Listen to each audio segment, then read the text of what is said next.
নমস্কার বন্ধুরা, মজুমদার ফ্যামিলি চ্যানেলে আপনাদের সবাইকে স্বাগত। আজকে সানডে, আজকে নিয়েছি বাটা মাছ ভাজতে দিলাম কড়াতে। আর নিয়েছি একটু চিকেন, লবণ হলুদ দিয়ে রেখেছি। চিকেনটা এখন একটু মাখাতে হবে, মাখিয়ে রাখছি। চিকেনটাও আপনাদের দেখাবো পরে কীভাবে বানাচ্ছি, প্লেনই বানাবো। আর এটা বানাবো হচ্ছে মুখি কচু দিয়ে, মাছটা বানাবো মুখি কচু দিয়ে।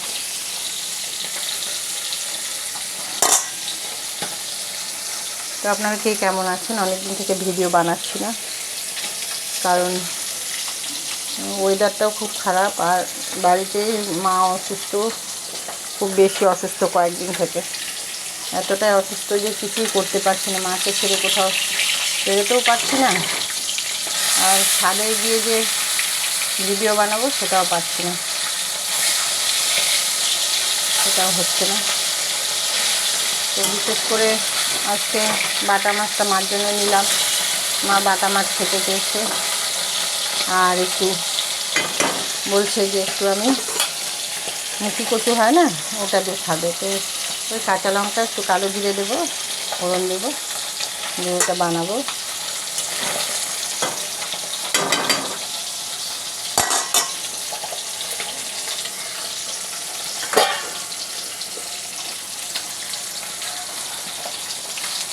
আমি মাছটা বেশি ভাজবো না, আমি আপনাদের আগেও বলেছি আমি অত মাছটা ভাজি না। মাছটা ভাজলে আমার মা বলে কি ঝোল মশলাগুলো ভেতরে প্রবেশ করে না, তো সেই জন্য খুব একটা ভাজবো না, মোটামুটি ভাজবো।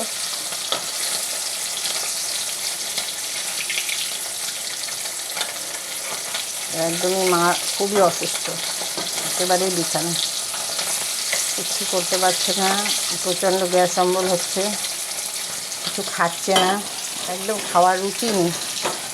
ওই জন্যই বললো, আজকে অনেক বলার পরে কিছুই খাচ্ছে না। তো বলছে যে মুখি কচু আছে, আমি বললাম হ্যাঁ আছে ঘরে। তা বলছে ঠিক আছে, তাহলে মুখি কচু দিয়ে একটু আমাকে বাটা মাছে ঝোল করে দাও। সেই জন্য আজকে বাটা মাছটা নিলাম।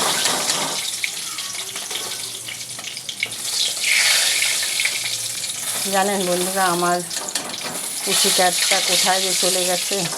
আমার বুজু, ওকে আদর করে বুজু করে ডাকতাম এবং অনেক ভিডিও বানিয়েছি, কিন্তু আজকে 8 দিন হলো আমার ও কোথায় চলে গেছে। অনেক খোঁজাখুঁজি করলাম, কদিন থেকে আমাদের একদম খাওয়া নাওয়া সব বন্ধ।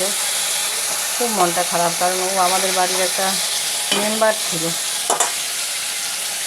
আর খুব পশু ভালোবাসি আমরা, কুকুর বিড়াল আগে প্রচুর ছিল, পাখি, কিন্তু এখন এত নিজের কাজের কারণে এগুলো আর পুষতে পারি না। কিন্তু ওটা আমার ছেলেমেয়েরা নিয়ে এসেছিল ওর মাকে, ওর মা আমার এখানে 4 বার বাচ্চা দিল। সেই বাচ্চাগুলো আমি কোনো দিন বাইরে ফেলে দিইনি, আমি লোককে দিয়ে দিয়েছি, যাতে ওরা কারো বাড়িতে গিয়ে ভালোভাবে থাকতে পারে, যে ওরা যেন একটু খাবার পায়। খাবারের অভাবে এদের খুব কষ্ট। এই যে বিড়াল কেন চুরি করে, খাবার পায় না জন্যই চুরি করে বেড়ায় এর ওর বাড়িতে, কী করবে। তো আমাদের বিড়ালটা একদম মানুষের মতো ছিল, টাইম টু টাইম ও চলে আসবে ঘরে, এবং বেশিরভাগ ঘরেই থাকতো, ছাদের উপরে থাকতো। কিন্তু একটা মোটা হুলো বিড়াল কোথা থেকে এসেছিল, এমন মারামারি করতো, মারতে মারতে হয়তো অনেক দূরে নিয়ে গেছে, ও আর রাস্তা চিনে আসতে পারছে না। আর এদের ঘ্রাণ শক্তি খুব প্রখর, এরা দূরে চলে গেলে ওরা মাটি শুকে শুকে চলে আসে। কিন্তু আমাদের এখানে কদিন ধরে এত বৃষ্টি হচ্ছে, এত বৃষ্টি, প্রচণ্ড বৃষ্টি, এমন বৃষ্টি মনে হয় আমি অনেক বছর পর দেখলাম, অনেক বছর পর, প্রায় 30-35 বছর পর দেখছি এরকম বৃষ্টি আমাদের এখানে। দুবেলাতেই বৃষ্টি হচ্ছে। এই যে এখনও আকাশ দেখুন, এই যে আকাশ মেঘলা করে আছে, খুব মেঘলা করে আছে, যে এখন মনে হচ্ছে এখনই নামবে, হয়তো নেমে যাবে আরেকটু পরে। এইরকম ওয়েদার হয়ে গেছে আমাদের এখানকার। তো মনটাও খুব খারাপ, খুবই খারাপ ওর জন্য, একদমই ভালো লাগছে না। কথা বলতে বলতে এই মাছটা একটু কড়া ভাজা হয়ে গেল, আর ভাজবো না।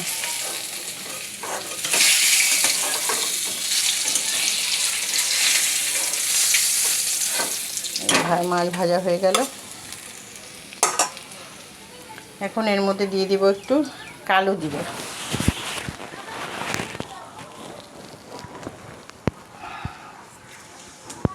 তেলের মধ্যে দিয়ে দিলাম কালো জিরে।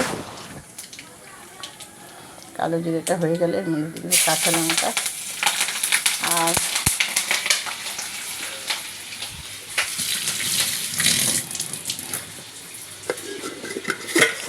বন্ধুরা আমি এই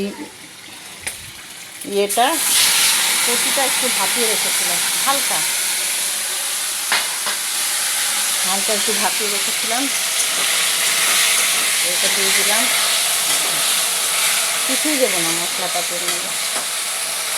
কাঁচা লঙ্কা, কালো জিরা দিয়ে দিলাম। দিয়ে দিচ্ছি একটু নুন, সামান্য চিনি আর একটু হলুদ।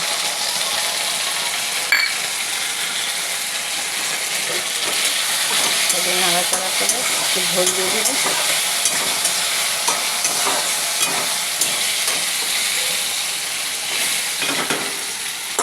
একটু হয়ে গেল, তারপর ঝোলটা দিয়ে দেবো। একটু হালকা একটু চিনি দিই। কোনো সবজি দিয়ে মাছের ঝোল করলে আমি ওর মধ্যে একটুখানি চিনি দিই। আমাদের তো একটু মিষ্টি খাওয়া অভ্যাস, একটু মিষ্টি না হলে আমাদের ভালো লাগে না।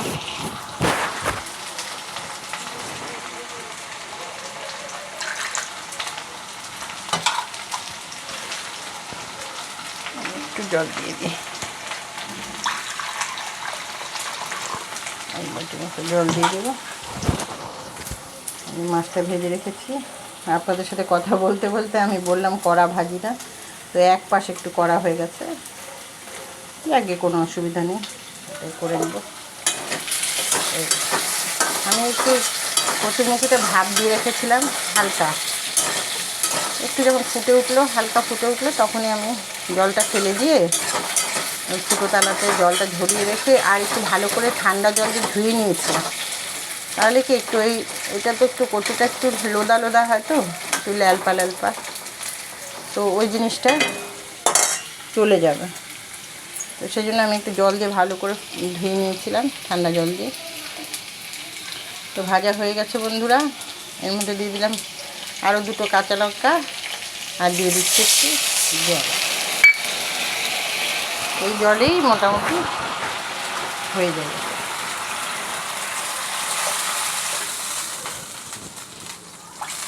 একটু পাতলা ঝোল করব, বেশি ঘন হতে দেবো না। এর মধ্যে দিয়ে দিচ্ছি মাছটা। একটু ফুটে উঠলে এর মধ্যে মাছটা দিয়ে দিব। তারপরে একটু লবণটা স্বাদ মতো দিতে হয়, তো দিয়েছি। তাও একটু মুখে দিয়ে দেখে নিতে হবে লবণটা ঠিক হয়ে গেলে, কেন যেহেতু মাছেও লবণ আছে, আর কচুটা যখন আমি ভাপ দিয়েছি ওর মধ্যেও সামান্য লবণ দিয়েছিলাম। জলটা ফুটে উঠেছে, ওর মধ্যে দিয়ে দিচ্ছি মাছগুলো। আর একটু কচুটা দেখে নিতে হবে, কচুটা নরম, এমনিতেই ভাপ দেওয়াতে একটু নরম হয়েছে, একটু ফুটে উঠলেই ভালো নরম হয়ে যাবে। দিয়ে দিলাম মাছগুলো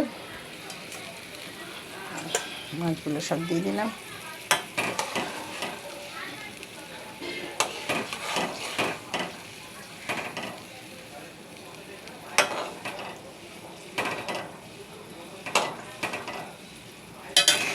তো হয়ে গেল কচুরমুখী দিয়ে। দেখি একটু কচুরমুখীটা সেদ্ধ হয়েছে কিনা। একটা কচুরমুখী একটু তুলে নিয়ে দেখি,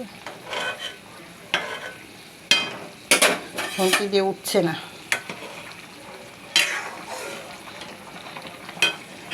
কচুরমুখী একটু দেখে নিই, দেখি এটা সেদ্ধ হয়েছে কিনা।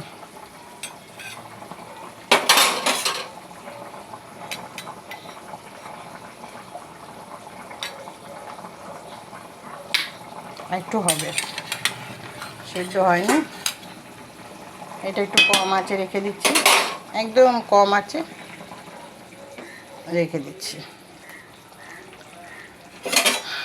এটা সামান্য আর একটু সেদ্ধ হয়ে গেলেই হয়ে যাবে। তো মোটামুটি হয়ে গেল বাটা মাছের ঝোল।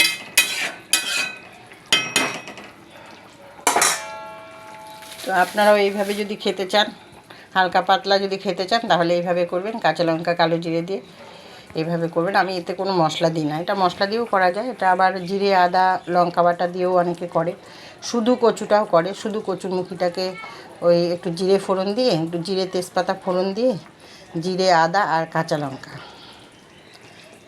শুকনো লঙ্কা আর কাঁচা লঙ্কা যদি দেয় দিতে পারে এক দুটো, ওই জিরে আদা শুকনো লঙ্কা বাটা দিয়ে একটু কষে নিয়ে ওর মধ্যে কেউ আবার ওর মধ্যে একটু আলুও দেয়, এক দুটো আলু দেয়, দিয়ে ওটাও একটু একটা মশলার তরকারি হয়ে গেল আর কি। ওইভাবে আমি মশলা দিচ্ছি না, কারণ মাকে খেতে দিতে হবে, আর মা খেতে চেয়েছে, আর মা যেহেতু একেবারেই বিছানায় শয্যাগত, তাই আর কি দেবো না। তো এই ছিল আমার আজকের এই মুখি কচু দিয়ে বাটা মাছের ঝোলের রেসিপিটা। তো আবার আমি চিকেনটা দেখাবো, এই যে চিকেনটা করে রেখেছি এখানে, লবণ হলুদ দিয়ে মাখিয়ে রেখেছি। তো এরপরে চিকেনটা যখন বানাবো তখন দেখাবো আপনাদের সাথে শেয়ার করব সবটা। তো আজকে এই ছিল আমার একটা ছোট্ট ভিডিও। আপনারা সবাই খুব ভালো থাকবেন, সুস্থ থাকবেন, নমস্কার।